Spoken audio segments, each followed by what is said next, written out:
Everyone we encounter makes an impression. It's irrelevant if the impression is good, bad, true, or not. What is important is if the impression is lasting or open to change. And perhaps what's even more important is the impression we leave on others. Impressions mean everything.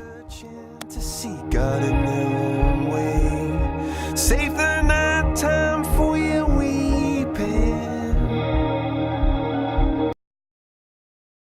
These were my first impressions.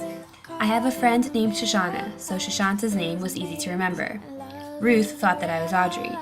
Sharon and Eugene were not there, so I was grateful I was not the last to meet the group. I sat with Karen on the bus to the show, where we got gypped and then karma ran its course.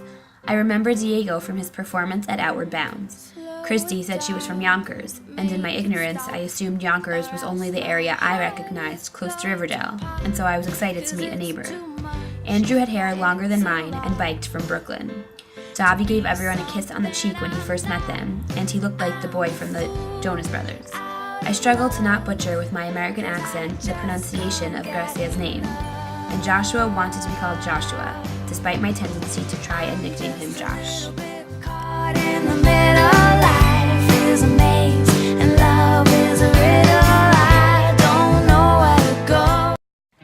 South Pacific left me with Broadway show tunes in my head, and a feeling of unease, questioning myself. Had I been taught to carefully hate? Have we as a people changed at all? Fall for Dance was a reminder of my faith as I walked around 60 blocks to get there on time. My dedication to religion and the dancers' dedication to dance, while from vastly different worlds, seemed at the time comparable.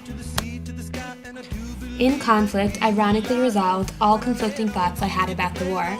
It wasn't about who's right or wrong, or with whom the blame lies. Rather, it's about totally supporting all the men and women out there who are risking their lives and sustaining injuries much deeper than bullet wounds. The Louis Nash Jazz Concert pushed me beyond my musical comfort zone and allowed me to recognize the importance of opening my mind to new experiences. Madame Butterfly the show left me in awe, while Madame Butterfly the character left me with anger. Her abandonment and disloyalty to what shaped her left me frustrated. Fires in the Mirror allowed me to explore a tragic clash and its deeper implications on pride, understanding, and ultimately acceptance. My personal favorites, the one that left the deepest impressions on me, were the Identity Box and poem. They not only forced me to examine myself and begin to verbalize my identity, but they also were a crucial point from a group perspective. Guards were let down, social barriers were dropped, and total honesty was achieved. At that moment, my impressions had evolved. Everything around us makes an impression. These have been my impressions created from this course. I have been forced to explore my own identity as well as others. I've been exposed to curiosity, open-mindedness, strength, passion, intellect, kindness, and sensitivity. These impressions are everlasting and cannot change. Impressions mean everything. You have all left your impressions. Have I left mine?